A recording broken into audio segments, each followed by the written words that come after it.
Olá, seja bem-vindo à Escola Bíblica Virtual.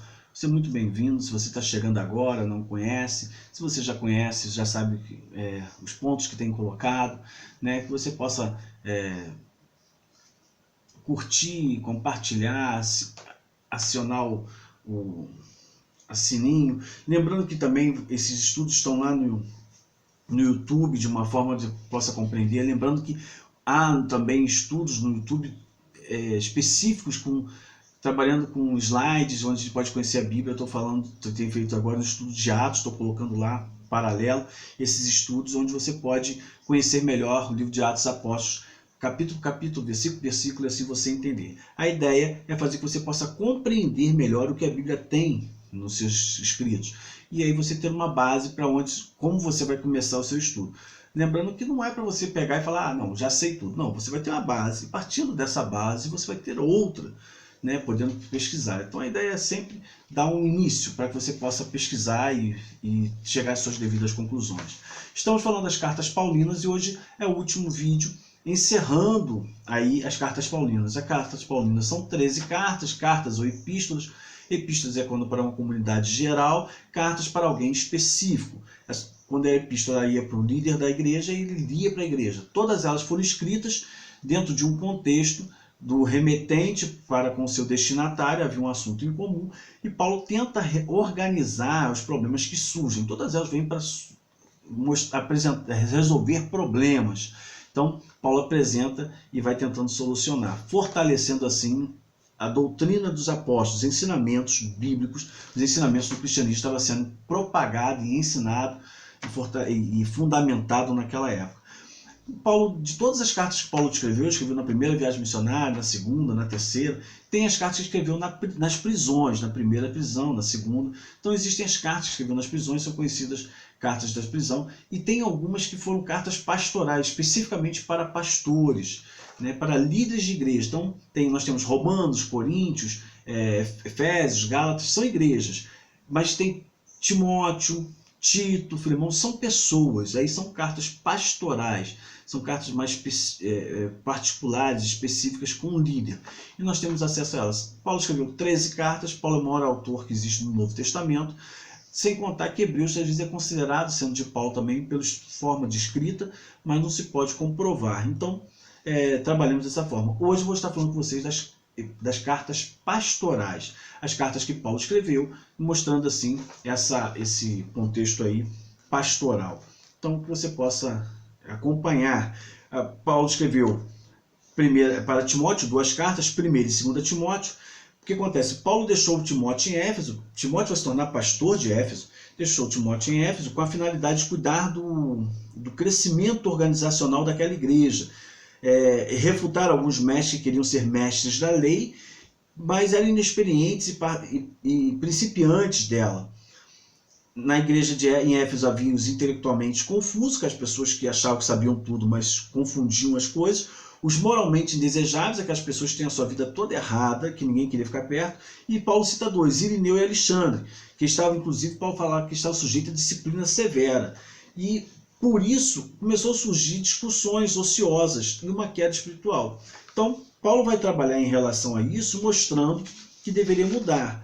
Quando a igreja começou a crescer, cresceram também as divergências, os problemas, e aí perdeu o principal objetivo. Qual o principal objetivo? Pregar o evangelho, anunciar a salvação que é em Cristo Jesus. Então Paulo escreve a respeito disso e ele dá instruções para administrar e como deveria ser feito para lidar com os falsos mestres.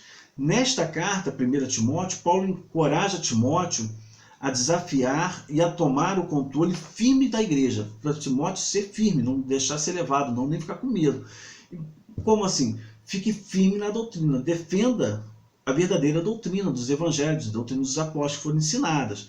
E aí Paulo vai falar sobre doutrina e exortação, sobre mostrando a necessidade de ter uma firmeza doutrinária, sã doutrina, que vai contra o erro e a heresia. A questão administrativa, que ele deve fazer uma organização na igreja e administrar a igreja perfeitamente, inclusive na adoração, e o princípio ético. Ele vai mostrar que ela deve ser feita de forma... O ministro tem que estar à frente da igreja com princípios éticos, tendo uma postura ética. Paulo fala sobre isso.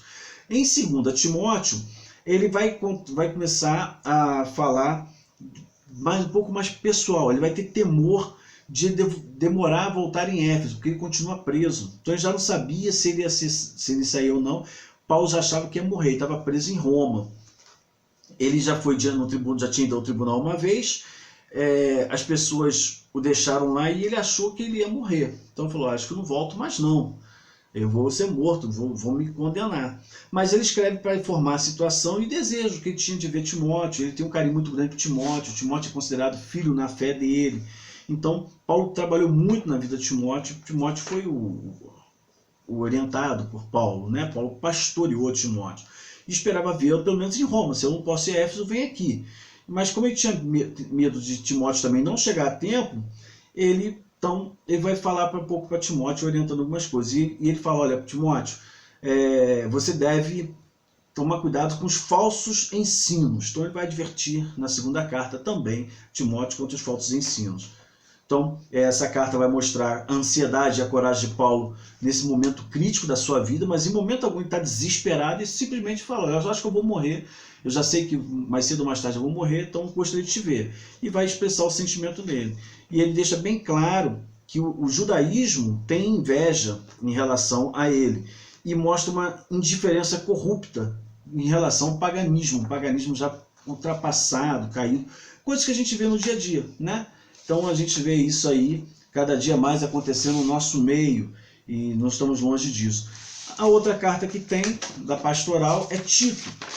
Uma carta, Tito foi companheiro de Paulo por 15 anos, ou um pouquinho mais, né? E o propósito desta carta de Paulo a Tito é pedir que ele se encontre com Paulo em Nicópolis.